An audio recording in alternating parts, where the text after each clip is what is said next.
We are in the chilly town of Graaff-Reinet, where we will be visiting the Karoo Origins Fossil Center to learn more about paleontology in the Eastern Cape. Dr. Bruce Rubich, the grandson of Dr. Sidney Rubich, the original owner of the fossil collection, has worked in the paleontology industry for 45 years. One question by Dr. Bruce's aunt to his grandfather set the Rubich family on the path that would eventually lead to the Karoo Origins Fossil Center. I grew up on a farm north of Graaff-Reinet. It's a merino farm where there was a collection of fossils. And the reason why there was a collection of fossils there was because in 1934 my grandfather discovered a fossil. It was because his daughter came home from school one day and said to him, "Daddy, what is a fossil?" And he said, "Let's go for a picnic and see if we can find one." And they went out in the hills and they found a beautiful skull. And then that encouraged Grandpa. He then set out to try and find more fossil skulls. And he then ended up over a 10-year period and discovered a really large collection of fossils, which is important internationally because there are lots of paleontologists come and work on it. All the continents of the world were linked into a single continent at that stage, and so these fossils that we find in South Africa also have global distribution. According to Dr. Rubich, the most important part of a paleontological collection is that it must be available for the public to see, and secondly, it must be available to researchers.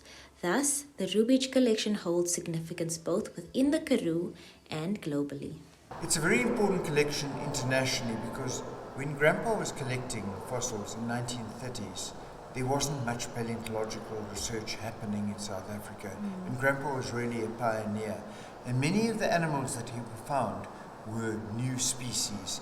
And so, and when you find a new species, of modern plant or lizard or whatever, what happens is that specimen, according to the International Code of Nomenclature of Biological Species, has to be lodged in a museum. And Grandpa was responsible for finding 107 new species. And so they are what we call type specimens, and they are all housed in this collection over here. And I think the other important thing to point out is that all the animals, all the fossils that are on display over here are original fossils. So people have the opportunity to see animals or fossils that actually came from this area. 22-year-old Justin Arnolds, who grew up and worked in Mount Kamdaboo Private Game Reserve, was shown a fossil specimen by Dr. Rubich while waiting for his matric results. Arnolds got his start in the paleontology industry after being invited to accompany Dr. Rubich on a paleontological field trip. Arnolds now works as a paleotechnician at the center. While Arnolds was introduced to fossils while still at school, it wasn't until he saw it in person that the paleontology bug really bit him. According to Arnolds, the exposure that the center gives is what makes it significant to the people of the Eastern Cape. If I have to think back when I was still at school, we didn't have the privilege of or access to go and see what a fossil really looks like. And I think there's so much more to this museum than just looking at fossils.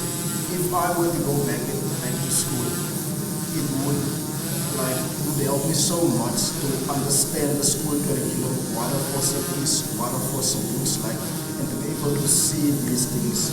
And that's what we are aiming to do, is to reach out to children at schools and to encourage with them so that they can know that there is a field such as paleontology where you can study fossils and that we don't just read about this in the school curriculum. So I think that this museum is playing an important role, not only for school children but also for government.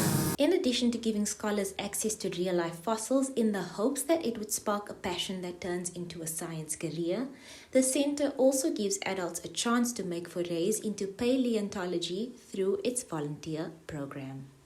I visited with my family, and I've always had an affinity for paleontology since I was about 5 years old. You know, like any 90s kid growing up watching Jurassic Park and all that.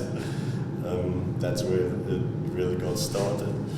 So I visited the center with my family, and Justin was sitting here working, and he invited us in, and we talked a bit about all the fossils and stuff, and he told me about the program that they have for volunteers, and obviously I jumped at that opportunity. The centre runs a very active outreach program where they try to encourage the teaching of science in schools, particularly township schools.